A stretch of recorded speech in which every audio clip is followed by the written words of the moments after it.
సద్గురు పులాజీ బాబా channel video చూస్తున్న ఆత్మీయులందరికీ నా యొక్క నమస్కారములు. అనంత విశ్వంలో మనమున్నామో, మనలో విశ్వ చైతన్య మహాప్రాణ శక్తి అధిష్టాన దేవతలు మనలోనే దాగి ఉన్నారన్న సత్యము తెలుసుకుందాం. పతంజలి యోగ దర్శనం, శక్తిపాత యోగ రహస్యం, పురాణ గ్రంథాల్లో అష్టదేవతలు ఈ శరీరంలోనే ఉన్నాయని వివరించబడి ఉంది. గణపతి, కుండలిని శక్తి, బ్రహ్మ, విష్ణువు, మహేశ్వరులు, లక్ష్మి, పార్వతి, సరస్వతి, ఇన్ని దేవతల శక్తులు మనలోనే ఉన్నాయని లిఖించబడి ఉంది. మనము ఈ గ్రంథాలను చదవక బాహ్యంగా ఇన్ని దేవతా విగ్రహాలను ప్రతిష్ఠించి పూజలు చేస్తూ ఉన్నాము. కానీ ఋషులు, సంతు మహాత్ములు ధ్యానయోగ అభ్యాసంతో చిత్తాన్ని స్థిరం చేసి జ్ఞానేంద్రియాల ద్వారా అనుభవం పొంది ఏ నాడి ఏ చక్రంలో శక్తి ప్రవాహం నడుస్తుందో వారు జ్ఞానం ద్వారా తెలుసుకొని ఈ దేహంలోనే విశ్వ చైతన్య శక్తి దాగి ఉందని చెప్పగలిగారు మరియు అందరికీ ఆత్మజ్ఞానాన్ని బోధించారు. మనము మొదట వినాయకుడి గురించి తెలుసుకుందాం. మనకు స్వాతంత్రం రాకమునుపు బ్రిటిష్ వారిని పారద్రోలడానికి మన వాళ్ళు గణేశుణ్ణి కూర్చోబెట్టి నవరాత్రి ఉత్సవాలు నిమిత్తంగా ఉంచి జనులందరూ ఒక దగ్గర చేరి సభలో చర్చలు జరిపేవారు. కానీ ఈనాడు అదే వినాయకుణ్ణి కూర్చోబెట్టి మట్టితో గణపతి చేసి ఆడంబర పూజలు విలాసాలు చేస్తున్నారు. కానీ సంతు మహాత్ములు మాత్రం ఈ దేహంలోనే మహత్తరమైన మహాప్రాణ దైవీ శక్తులున్నాయని అనుభవంతో చెప్పిన జ్ఞానవచనాలు ఆచరించక బాహ్య పూజలకు ఆడంబరాలకు అలవాటు పడిపోయినారు. అధిష్టాన దేవతలు మూలాధార చక్రంలో 4 దళాల చక్రము ఎముక నడుమ భాగంలో ఉంటుంది. ఇక్కడే గణపతి అనే అధిష్టాన దేవత అనగా అనేక జన్మల సంస్కారము అనే కుండలిని శక్తి నివాసమై ఉంటుంది. అత్యంత శ్రేష్టమైన శక్తి ఈ మూలాధారంలో విరాజమానమై ఉంటుంది. ధ్యానయోగ అభ్యాసం ద్వారా కుండలిని శక్తి జాగృతమై నాడులన్నీ ప్రేరేపించబడతాయి. స్వాధిష్టాన చక్రం 7 దళాలతో ఉంటుంది.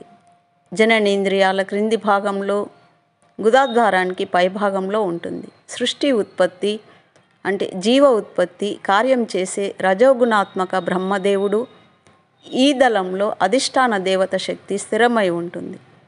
ధ్యాన యోగ అభ్యాసం ద్వారా ఈ మహాప్రాణశక్తి నియంత్రణ ఈ స్వాధిష్టానంలో ప్రాణవాయువు ద్వారా స్థిరపరచాలి. మణిపూర చక్రదళం నాభి వద్ద స్థిరమై ఉంటుంది. 10 దళాలతో సత్యగుణాత్మకై సృష్టిని అనగా మన శరీరాన్ని నడిపించే విష్ణుదేవుడు అధిష్టాన దేవతగా స్థిరమై ఉంటుంది. శరీరంలోని గురుతత్వం ఈ స్థలంలో ఉంటుంది. ఈ మణిపూర దళంపై ప్రాణవాయువు స్థిరం ధ్యానయోగంతో చేసినట్లయితే సత్వగుణ శక్తి అనుభవంను పొందవచ్చు. అలాగే అనుహాద చక్రము 12 దళాలతో హృదయ స్థానం సహజంగానే తన కర్తవ్యాన్ని నిర్వర్తిస్తుంటుంది. 12 దళాల శక్తులతో ఉంటుంది. హృదయం ఎంత ఎక్కువగా నడుస్తుందో అంత త్వరగా మృత్యు దగ్గరకు అవుతుంది. మహాప్రాణవాయువు ఈ స్థానం చిత్తం స్థిరమైనట్లయితే సర్వ శరీరం నిరోగి అయి తేజవంతమై నిత్య నూతనంగా కనబడతారు. విశుద్ధ చక్రం 16 దళాల కపాల భాగంలో ఉంటుంది. 16 దళాలతో ఉండే జీవాత్మ శక్తి ఇక్కడి దేవత. మహాప్రాణ యోగాభ్యాసం ధ్యానం ద్వారా జీవాత్మ పరమాత్మను దర్శిస్తుంది. చిత్తాన్ని ఈ స్థానంలో స్థిరం చేసినట్లయితే ధ్యానయోగం వల్ల జీవాత్మ శుద్ధి అయి పరమాత్మ వైపు పయనిస్తుంటుంది, ఊర్ధ్వముఖంగా వెళ్తుంది. కానీ దీనికి ధ్యానయోగ సాధన చేయగలగాలి. ఆజ్ఞాచక్రము అంటే చక్రదళము 2 లలాటంలో 2 దళాలతో కపాల క్రింది భాగంలో ఉంటుంది. దీనికి పరమాత్మ అధిష్టాన దేవత. విశుద్ధ స్థానము జీవాత్మ, ఆజ్ఞాస్థానము పరమాత్మ. ఇవి రెండు పక్షులు. వీటిపై మహాప్రాణచిత్తము ధ్యాన యోగం ద్వారా స్థిరమైతే సర్వాంతర్యామి అయిన పరమాత్మ అంతరాత్మలోనే ఉన్నాడన్న సత్య దర్శనం పొందగలుగుతారు. అందుకే ఈ స్థానానికి ఆజ్ఞాస్థాన చక్రదళమని పేరు వచ్చింది. సహస్రదళం, దీని స్థానం మస్తకంనే అన్నారు.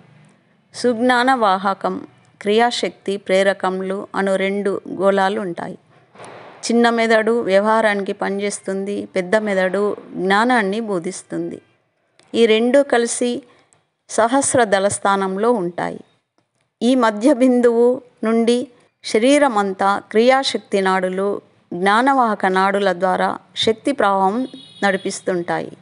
ఇన్ని దేవతల శక్తులు మనలోనే ఉన్నాయన్న సత్యాన్ని దర్శించుకోగలిగితే వాళ్ళే సంతు మహాత్ములు అయి జగానికి జ్ఞానాన్ని బోధించగలిగారు. జై సద్గురు పులాజీ బాబా, సబ్ సంతన్ కీ జై.